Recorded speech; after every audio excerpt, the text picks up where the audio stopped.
Jadi terima kasih Jasmi dan saya ucapkan selamat pagi kepada semua. Saya difahamkan bahawa kita ada suatu memorandum yang akan diserahkan kepada Suhakam dan memang tugas Suhakam ini adalah melihat kepada isu-isu berkaitan hak asasi manusia dan kita memang di sini untuk mendengar dan melihat apakah yang perlu dibuat oleh Suhakam ni. Jadi saya serahkan kepada Cik. Kita perkenalkanlah juga supaya kita ada. Assalamualaikum warahmatullahi wabarakatuh dan selamat pagi kepada pagi ini Cik Jasmi dan pihak Suhakam. Pertama sekali saya ingin mengucapkan terima kasih di atas penerimaan kunjungan kami pada pagi ini, walaupun kami sangat menyedari keterbatasan masa pihak Suhakam. Pertama sekali saya ingin perkenalkan anggota rombongan pada pagi ini. Di hadapan saya ni Tuan Amiruddin Aling. Tuan Amiruddin Aling merupakan Pesuruhjaya PAS Negeri Sabah.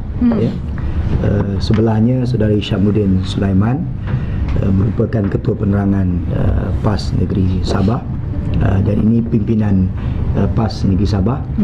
Mereka ini termasuk Saudara Lahirul, Ketua Dewan Pemuda PAS Sabah, mengiringi beberapa orang ahli keluarga tahanan ISA lah, yang terkini yang ditahan oleh pihak polis.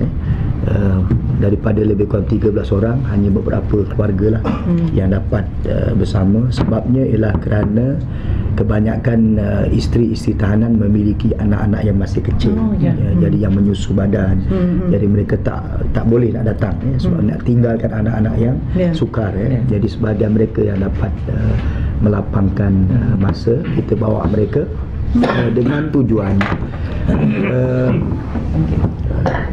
pertama sekali kita sangat duka cita dengan perkembangan terbaru. Meskipun Yang Amat Berhormat Perdana Menteri dalam sambutan Hari Malaysia 16 September telah mengumumkan pemansuhan ISA pada 16 September, dan itu diumumkan sendiri oleh Yang Amat Berhormat Perdana Menteri. Dan kita menyambut baik kerana memang daripada awal PAS membantah sebarang tindakan penahanan tanpa bicara.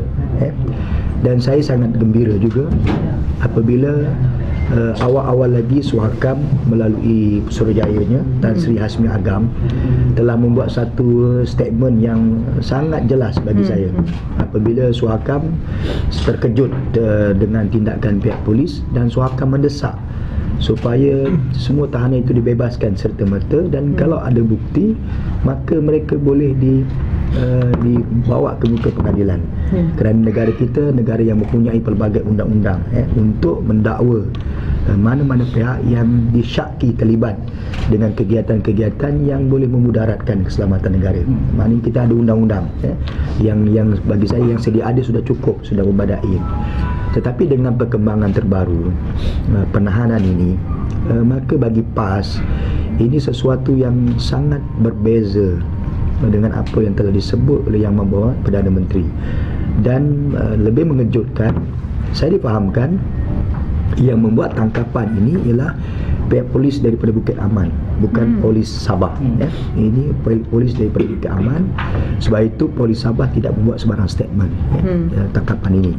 Kemudian statement yang dikeluarkan oleh Yang Berhormat Datuk Seri Hishamuddin Tun Hussein, bagi saya satu ucapan yang sangat berbahaya bila dia mengatakan bahawa kumpulan ini yang didakwa 13 aktivis ini kumpulan yang tak takut mati, kumpulan yang nak mati syahid, dan kumpulan ini sangat mengancam keselamatan negara dengan tanpa sebarang bukti yang boleh dipertanggungjawabkan atas ucapan daripada Yang Berhormat Menteri Dalam Negeri, sekaligus dia menyanggah Suhakam Bila dia kata Suhakam tak tahu, kan, dan pihak-pihak lain juga tak perlu campur tangan. Saya fikir dia respon dengan kumpulan-kumpulan lain yang menentang penangkapan ini.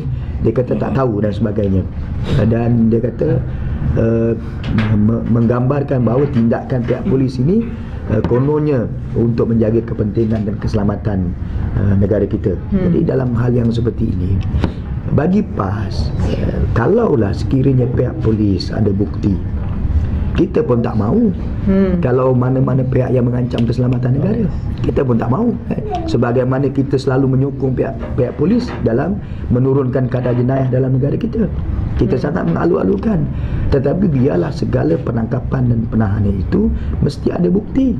Kan, ini termaktub dalam piagam PBB, Pertubuhan Bangsa-Bangsa Bersatu, hak deklarasi hak asasi, kan, yang menjamin hak semua orang, kan. Jadi bagi PAS, kalau mereka ada bukti, mereka boleh gunakan sebarang undang-undang yang berkaitan, bukan dengan cara yang seperti ini. Untuk makluman pihak puan, mereka ini 13 aktivis ini, mereka ada isteri, ada anak-anak, dan nanti boleh dengar sedikit daripada ibu mereka yang mereka pun terkejut. Mereka tak tahu, dan mereka terkejut dengan tuduhan-tuduhan yang dibuat oleh pihak polis terhadap anak mereka. Jadi kita harap dengan kedatangan kami pada pagi ini, kami mengiringi mereka nak menyatakan rasa kesal yang amat sangat, dan kita mohon kepada pihak Suhakam dapat melakukan sesuatu untuk membebaskan mangsa-mangsa ini. Dan kita juga bimbang, saya nak nyatakan di sini kebimbangan kami melalui maklumat yang kami terima bahawa mereka diasap ketika ini untuk mengaku bersalah. Ini kita dapat maklumat daripada isteri-isteri yang memberi maklumat kepada kami, sebab dibisikkan oleh ketika isteri itu dibawa untuk melawan suami mereka, sempat suami mereka ini bisikkan bahawa pihak polis sedang melakukan sebarang usaha untuk memaksa mereka mengaku atas kegiatan yang kita pun tak tahu, kan? Tidak ada orang kata sebarang bukti untuk menyabitkan mereka dengan apa-apa yang didakwa oleh pihak polis. Jadi kita bimbanglah, kan? Kami tak menuduh, kan, bagaimana pendekatan pihak polis, kan, untuk memaksa mereka untuk mengaku bersalah. Yang kita takut sesuatu yang boleh memudaratkan, sama ada dalam bentuk fizikal atau mental daripada pihak tahanan, yang kita harap pihak Suhakam dapat berbuat sesuatu untuk mengingatkan pihak polis mereka harus mematuhi segala prosedur siasatan, kan, supaya tidak timbul sebarang usaha untuk menekan, memaksa yang di luar daripada batas-batas hak asasi. Jadi ini yang hasrat yang kami bawa pada pagi ini, dan mudah-mudahan sesuatu dapat dibuat dalam kadar yang segeralah.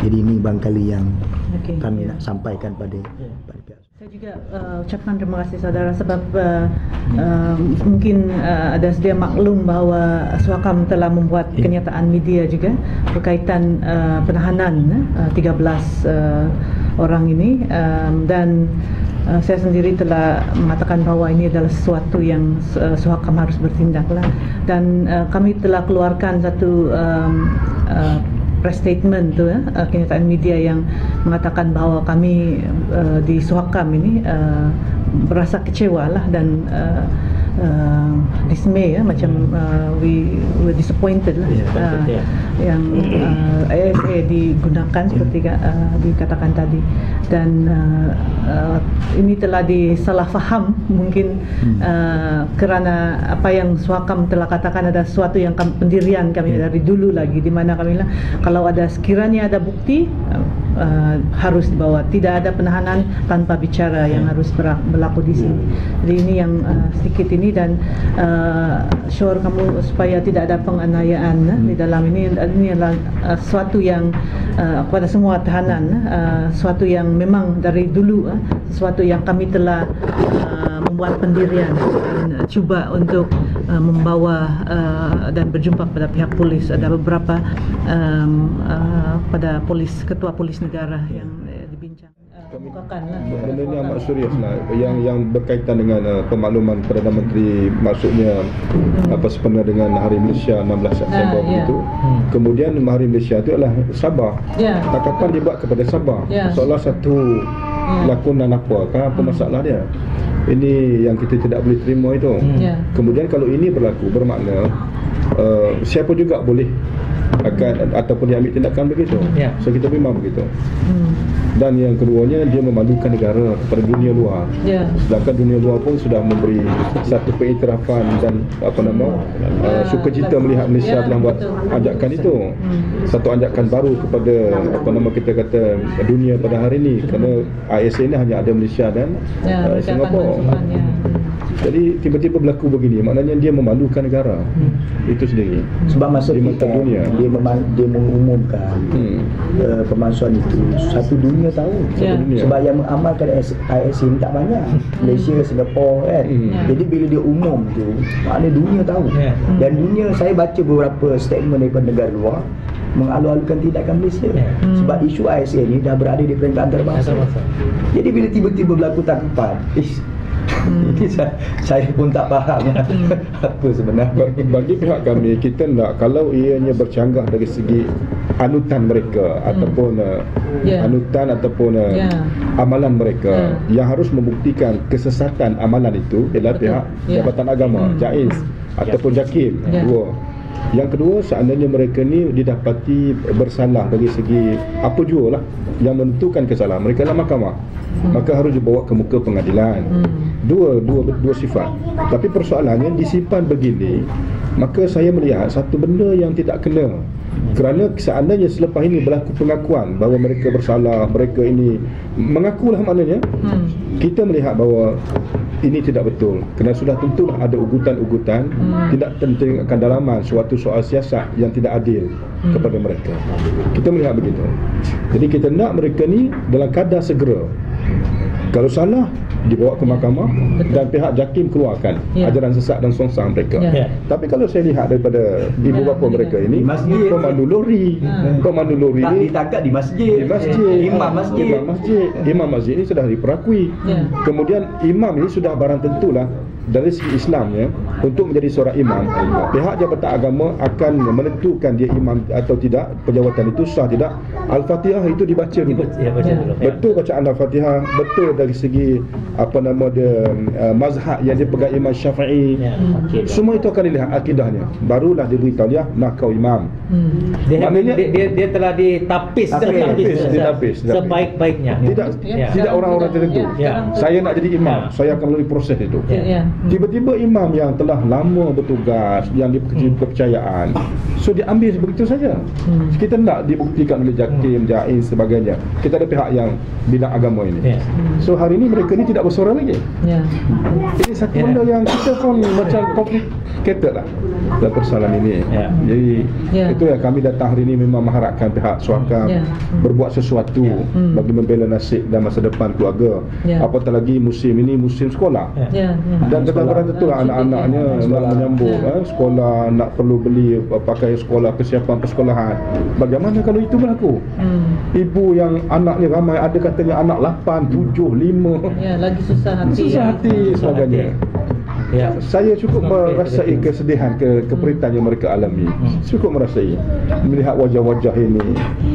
Jadi saya harap itulah pihak Suhakam boleh memberi satu peranan. Dari satu sudut lain, persepsi yang digambarkan oleh pihak polis itu, bagi saya lah sesuatu yang sangat tidak adil dan berbahaya. Bila dia menggambarkan kumpulan ini, dia gambarkan pertama, mereka tak takut mati. Kumpulan ini nak mati syahid. Maknanya persepsi masyarakat, adakah ini orang Islam? Dan mereka ni pemimpin masyarakat. Ini bagi saya satu kejahatan jahat. Satu kejahatan jahat, berniat jahat. Nama dia sama macam saya, Hisham Budi. Mana boleh pihak polis buat satu interpret macam itu, tafsiran seperti itu. Tak boleh buat tafsiran seperti itu. Mana kalau keluarga boleh ambil tindakan undang-undang, kan? Satu kenyataan yang sangat biadab.